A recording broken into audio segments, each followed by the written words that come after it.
Assalamualaikum warahmatullahi taala wabarakatuh.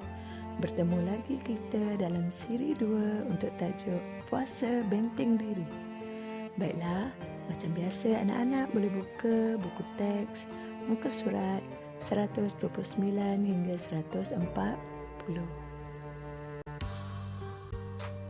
Baik anak-anak, sebelum kita teruskan, masih ingat tak lagi dalam siri 1 kita telah mempelajari 4 objektif, iaitu keistimewaan bulan Ramadan, maksud puasa, hukum dan dalil puasa, syarat wajib dan syarat sah puasa, serta rukun puasa. Diharap anak-anak masih ingat ya.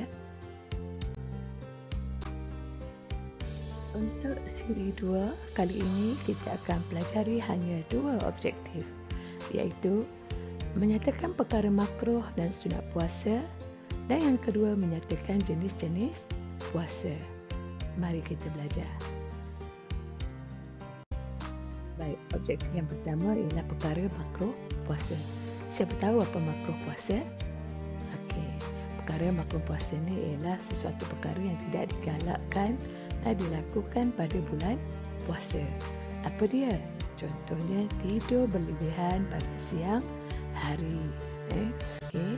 Yang kedua ialah berbekam. Apa itu berbekam? Berbekam ialah mengeluarkan darah kotor daripada badan. Okey, ketiga ialah merasa makanan di hujung lidah.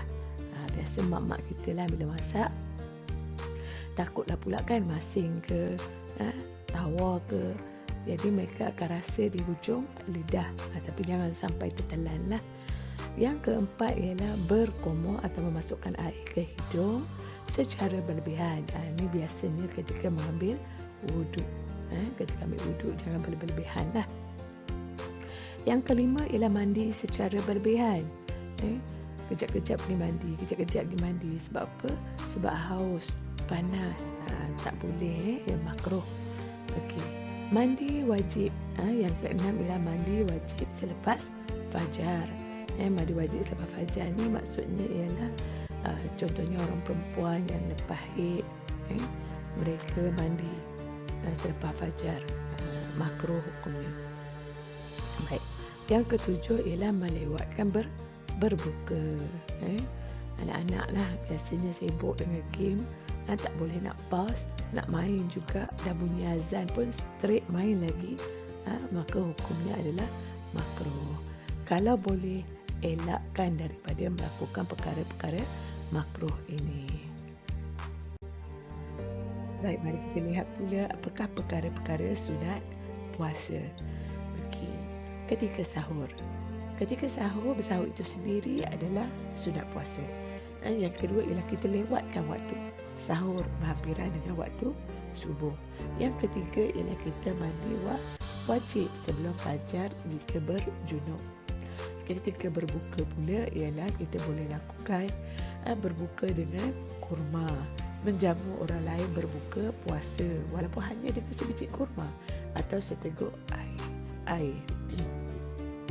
Kemudian kita juga boleh membantu ibu bapa menghidangkan makanan. Baik, untuk ibadat siang dan malam pula kita boleh lakukan solat tarawih dan witir. Kemudian kita boleh mengaji Al-Quran, kita boleh berzikir, bersedekah, dan menahan diri daripada melihat aurat bukan mahram. Jenis puasa terbahagi kepada 4, iaitu puasa wajib, puasa sunat, puasa makruh, puasa haram. Bilakah waktunya? Jom, mari kita lihat. Puasa wajib. Yang pertama ialah puasa pada bulan Ramadan, yang telah pun termaktub dalam Al-Quran nyatakan kewajiban ke atas setiap mukallaf yang cukup syarat untuk berpuasa sebulan pada bulan Ramadan. Yang kedua ialah puasa qada, iaitu puasa ganti bagi yang meninggalkan puasa pada bulan Ramadan sebelumnya.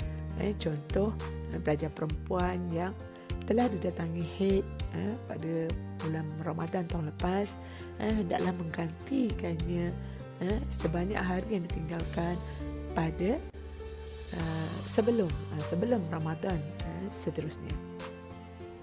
Yang ketiga ialah puasa nazar, iaitu puasa bagi yang berjanji kepada Allah untuk sesuatu perkara yang baik. Contohnya, jika aku dapat UPSR 6A, aku akan puasa 3 hari. So, itulah namanya puasa nazar. Wajib ditunaikan kerana itu adalah janji dengan Allah. Dan yang keempat ialah puasa kafarah, iaitu puasa menebus sesuatu kesalahan, terutama pada suami lah, antaranya berjima di siang Ramadan, yang ini bersetubuh antara suami dan isteri lah. Dan yang keduanya ialah menzihar isteri, iaitu menyatakan salah satu anggota tubuh badan isteri ini itu sama seperti mahramnya ataupun ibunya. Puasa sunat, iaitu pada hari Isnin dan Khamis, 6 hari pada bulan Syawal, yang biasa kita sebut puasa 6, iaitu pada 6 hari pada bulan Syawal. Kemudian 3 hari pada bulan Rajab dan nisfu Sya'ban, iaitu 15 Sya'ban. Dan seterusnya ialah hari Arafah, iaitu 9 Zulhijjah, dan hari Ashura 10 Muharram. Jenis puasa yang ketiga ialah puasa makruh. Puasa makruh ialah puasa pada hari Jumaat sahaja, makruh hukumnya. Puasa hari Sabtu sahaja pun makruh. Sebaik-baiknya ialah kita combinekan, mungkin hari Khamis Jumaat ataupun Jumaat Sabtu. Kenapa Ustazah makruh? Kerana dikuatiri menyerupai dengan puasa orang-orang Yahudi ataupun agama-agama lain. Dan yang ketiganya ialah puasa sepanjang tahun. Jenis puasa yang keempat ialah puasa haram. Yang pertamanya ialah hari Syak, iaitu sehari sebelum Ramadan.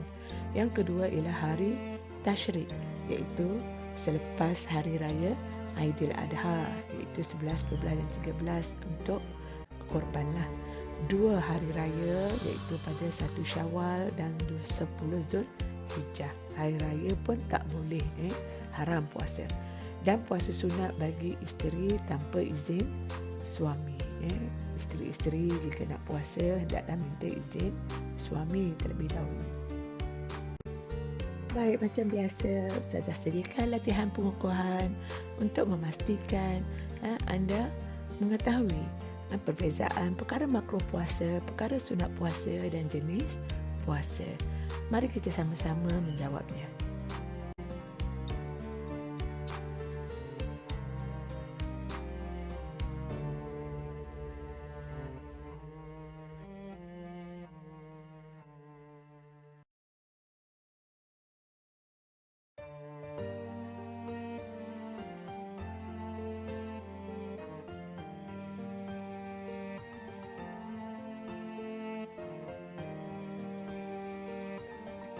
Alhamdulillah, itu saja daripada Ustazah untuk kali ini. Sampai bertemu lagi untuk siri 3 nanti. Wallahu'alam. Assalamualaikum warahmatullahi taala wabarakatuh.